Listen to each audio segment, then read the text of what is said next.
Welcome to the deep dive. Today, we're digging into something that is, well, both incredibly exciting and sometimes a little bit nerve-wracking for a lot of us, dating.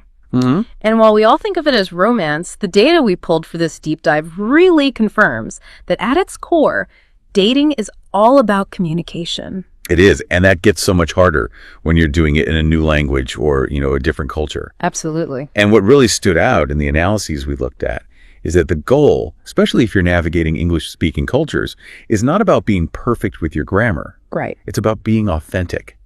Our research just shows again and again that being natural, being kind and respectful, even with simple sentences, that just works so much better. So a simple, "it was nice meeting you," is actually more powerful. Way more powerful than some, complicated, flowery speech you memorized. Okay, so let's break this down. Our mission today is to kind of cut through all that noise. We're going to distill the practical knowledge you need to get the social mechanics of dating in places like the US, Canada, or the UK. Yep, we're talking about what to say, what not to say, and those really important cultural differences that can leave you thinking, wait, what just happened? We have to start with the world we live in now. I mean, meeting someone today is just fundamentally different than it was, 10, 15 years ago? Oh, completely. Yeah. Technology has created what we're calling this modern paradox of connection. Explain that. Well, on one hand, the access you have is incredible. You've got apps, social media, online classes. You can connect with people all over the world. It feels so simple. That's the simple side, but the complicated side, and this is where I think so many people get stuck, Right. is that online, there's this pressure to be perfect. Yeah. People use filters, they have their perfectly crafted text messages ready to go. They're presenting a persona. It's not their real personality. Exactly. And this leads straight to what people call dating fatigue or even burnout. Because when you finally do meet in person, all that stuff you prepared just vanishes. And you have to actually be there. You have to be present. That's the real life requirement. The sources really emphasize this. You have to look someone in the eye. You have to actually listen. You can't filter your personality sitting across from someone in a cafe. So that real life moment, that first impression, is so important. But people overthink it. Our findings show the best nonverbal communication is, Right. well, it's actually really simple. It's the small, sincere things. We're not talking about some big, dramatic gesture. It's a real smile when you see them. It's remembering a tiny detail they mentioned when you were texting. Yeah. It's, saying after you when you walk through a door. That little stuff. That stuff signals warmth. It signals character. Yeah. And as one analysis put it, it speaks louder than 100 photos online. I really like that one anecdote we found because it showed how easy it can be. Oh, the one in the cafe. Yeah. Yeah. The conversation started just by one person asking the other, "Hey, what book are you reading?" And that simple shared interest just broke the ice instantly. And they skipped all that awkward small talk. Totally. And that idea of simplicity, of keeping the pressure low, that carries right over into how you ask someone out. It does. Culturally, especially in the US and the UK, the big dramatic invitation with flowers and a huge dinner, that can actually backfire. Too much pressure. Way too much pressure, financially and socially, on both people. So the trend is much more casual. Things like, "Would you like to grab a coffee later this week?" Or, hey, do you want to walk in the park this weekend? Yeah. Even just, I heard about that new pizza place, want to try it out? It's interesting because it seems like the way you ask is more important than the activity itself. That's the key takeaway. Being kind, relaxed, polite, that's what matters. When you're relaxed, they relax. And honestly, a little bit of straightforwardness is actually really romantic. Instead of playing games. Yes. Just saying something like, I'd really like to spend more time with you. That cuts through all the noise. And of course, a bit of humor always helps. So, okay, you've gotten the casual first date. Now we're in it, the conversation. Let's talk about the do's and don'ts. On the do side, what works? You want to focus on topics that open doors. Things you can share enthusiasm about. Hobbies, favorite movies, music, travel stories, food. I mean, food is a gold mine. Yeah. If you ask about someone's last trip, you're not just getting an answer. You're opening a door to talk about their values, their interests. We saw that great example where someone asked about a favorite author. Right. And it led to them not just talking about books, but actually planning to swap books later. It built a connection that lasted beyond that one coffee. All right. So what about the don'ts, the topics that just make things heavy? Yeah, you want to avoid those. Definitely avoid money.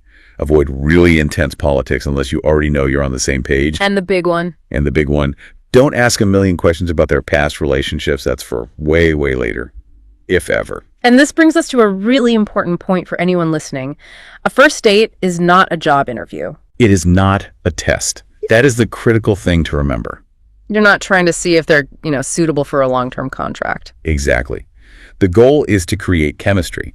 And when we say chemistry, we just mean that natural, easy connection where the conversation flows and you kind of lose track of time. It's not about instant firework. No, not at all. It's just about feeling comfortable with each other. Okay, so if you want to completely kill that chemistry, the sources identified some major red flags. Number one, and this is pretty much unforgivable. The phone. Checking your phone all the time. It's just an instant signal that you don't care. It says whatever is happening on this screen is more important than you. It's a huge lack of respect. Number two, the monologue. Ugh, yes. The date where someone just talks about themselves for an hour straight, it has to be a conversation, not a lecture. And the third one, which I think says so much about a person's character. Being rude to the staff, the waiter, the barista. How you treat people around you, especially in service roles, says everything. It's a universal red flag. So on the flip side, the positive do's they're actually pretty simple. They're beautiful because they're simple. Make eye contact. Ask good questions. Actually listen to the answers. Show respect. And what about compliments? Keep them natural and specific. Instead of just, you look nice, try something that shows you're actually paying attention. Like, I really like your smile, or that's a really interesting way to think about that book. It just shows you're engaged. Okay, now let's shift gears a bit. This is the cultural GPS part. Because the etiquette in English-speaking countries can be really, really confusing if you're coming from a different background. And the most important concept you have to understand is casual dating. Right. In the US, Canada, the UK, it is totally normal, even expected, to go on dates with different people before you decide to be in a serious, committed relationship. And the key word there is exclusive. That's the magic word. Until you have had a specific conversation and agreed to be exclusive, meaning you are only dating each other, it is generally not considered cheating to see other people. It's just part of the process of figuring things out. Exactly, and this is a huge cultural difference from, say, Italy or Brazil, where a few dates can imply a much deeper commitment very quickly. So if you hear someone say, "We're just seeing each other," that means exactly what it says. They're dating, but it's not official. The relationship is still undefined. Another big cultural point, paying the bill. Yes. The old rule of the man paying for everything is changing fast. It's now extremely common to split the bill or go Dutch.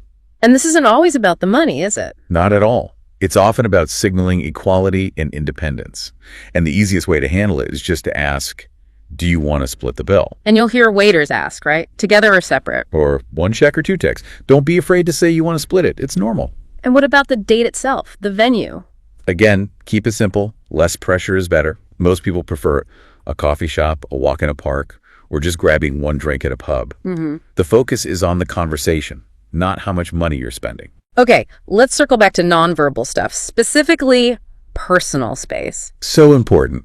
In most English-speaking countries, people value their personal space.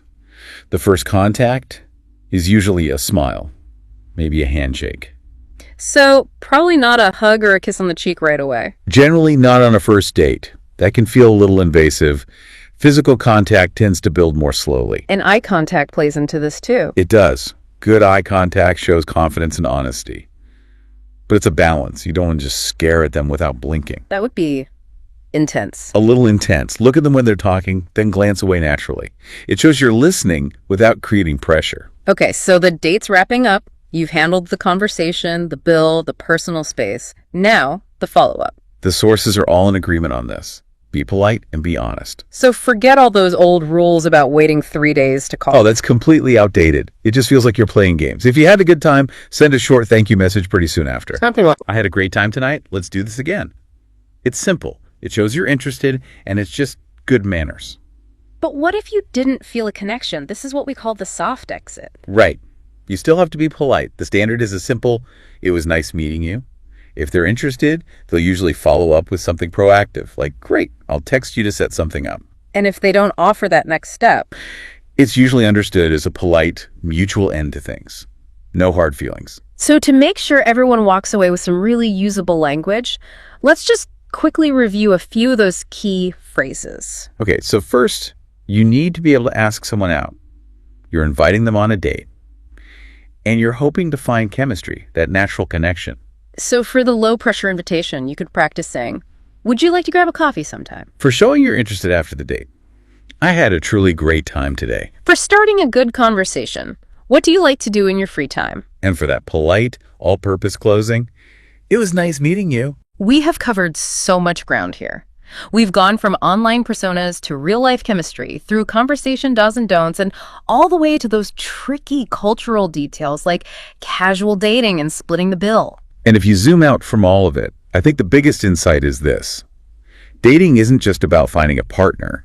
It's also a way to learn and grow and figure out who you are. Right. Even the bad dates teach you something. Every single one. They teach you what you value, what you need, and what kind of connection you're really looking for. And all of that just makes you stronger and more prepared for a healthy relationship when it does come along. It's a good reminder that real fluency isn't about perfect grammar. It's about real, authentic human connection.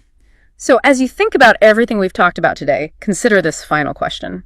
Given that cultural preference for low pressure and for honesty, what is one simple, non-committal, casual invitation you can practice today to feel more confident taking that step from a screen to a real-life connection?